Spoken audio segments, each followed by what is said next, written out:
Right. So this topic is about within religion, like and then all people is being relationships and is say well child free, which I have no problem with. Right, you're child free in a relationship. I was like that for most of my life, right? Child free in a relationship. I we talking about that now in the context of whether Allah would want that, right? Would Allah want you to be in a child free relationship, right? Um, and how that ties in with purpose, right? So typically, the purpose of a relationship is that you get into a relationship, get married, and have a baby, right? That's usually the purpose of being in a relationship, right? To procreate and create future generations, right? Typically, that's the purpose of life on the whole, right? Creating more life and sustaining life, right? Now, there is like a lot of stuff going on now where people actually do see the point, right? There are a lot of people right now, females and males alike, who basically do see the point in one being in a relationship even or and two procreating, right? So you see things as pointless as in why you're here, right? It makes no sense being in a relationship, you don't want to get tied up, right? You don't want to be in a relationship and you don't want a child too, right? Because you're thinking, it's too much responsibility, it's too much this, it's too much that, right? Now, with regard to Allah's view on that topic, right?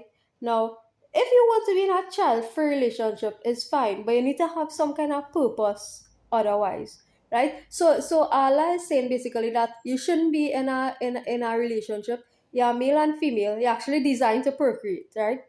You're designed to bring forth life, right? But the thing is, if you don't want to do that, at least have a purpose as a couple, right? Not single, not your purpose, not my purpose if you're in a relationship.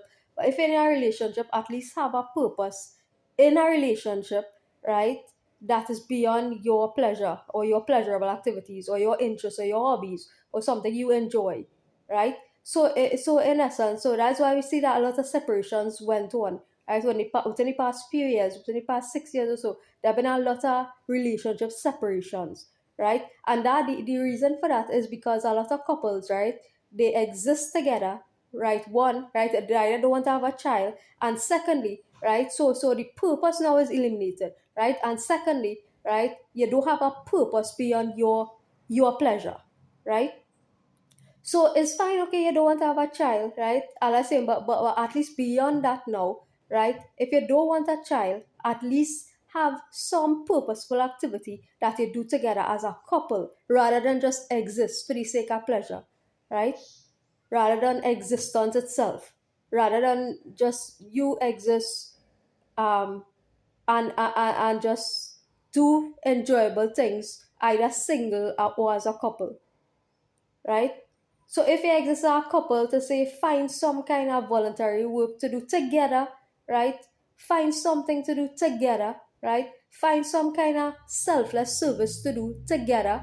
And it's apart from your daily activity or daily work or whatever, right? Find something, right? Or if you're not employed, right? Find something to do, right?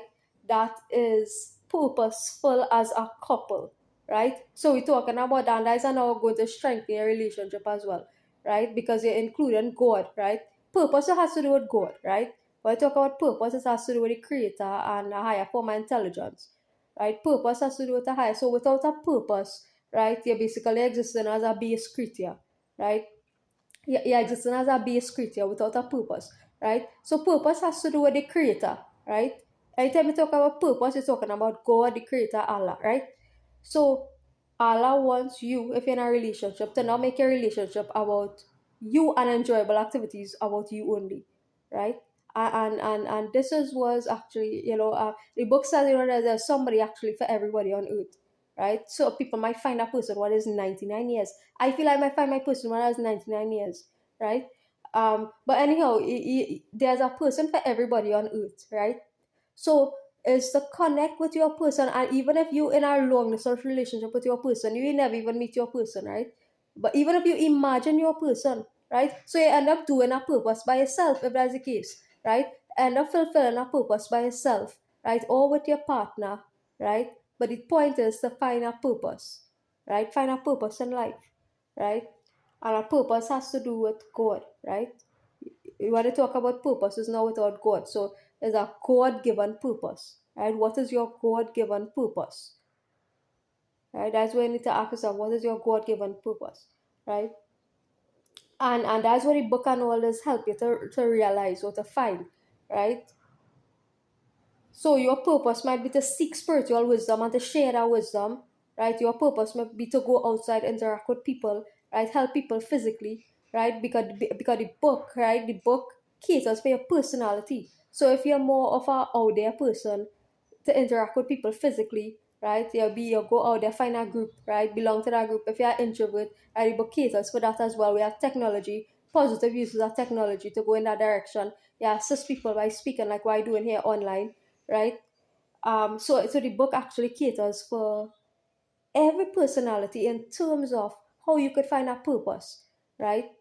How you could find a purpose, how you could find your purpose, right? And that is what the book does actually do. When by the time you finish reading the book, you find your purpose. You find what you're supposed to be doing in life, right? By the time you read it 3 times, the 3 times I read for sound judgment, right? By the time you read the book 3 times, right, complete, right, you find what you're supposed to be doing in life, right? So that's what it's about. I'm being an interview right now. Yeah, that's what it is about, right? So we like I said, we coming back to the present moment in time, right? We're about 2020, 2021 or so, right? So we are moving forward to the future, right? Right now, actually, we're in May 2026, right?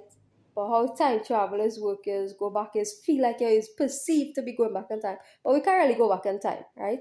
We can't really go back in time, right? But the perception is there, right? The perception is there, right? That you're going back in time or you're going forward in time. But you can't really go back in time and you can't really go forward in time, right? It's all a perception, right? Because you can only exist in the present moment. So time feels like an illusion, right? Sometimes time feels like an illusion, right? But it's not an illusion, right? You're moving forward, right? You're going forward, right? And there's nowhere to go but forward, right? I have nowhere to go but forward, right? In life, in this lifetime, there's nowhere to go except forward, right? So always remember that. Don't get trapped in the past. Don't get trapped in past cycles of pain. We coming out of past cycles of pain, past cycles of hurt, right? Are we moving forward, right? Whatever afflicted us, bothered us in the past, are we coming out of all those cyclical things and trappings, right? I'm moving step by step, as little as it might be, step by step, right? Into the future, forward thinking, forward movement, right? Forward movement, progression, right? Good.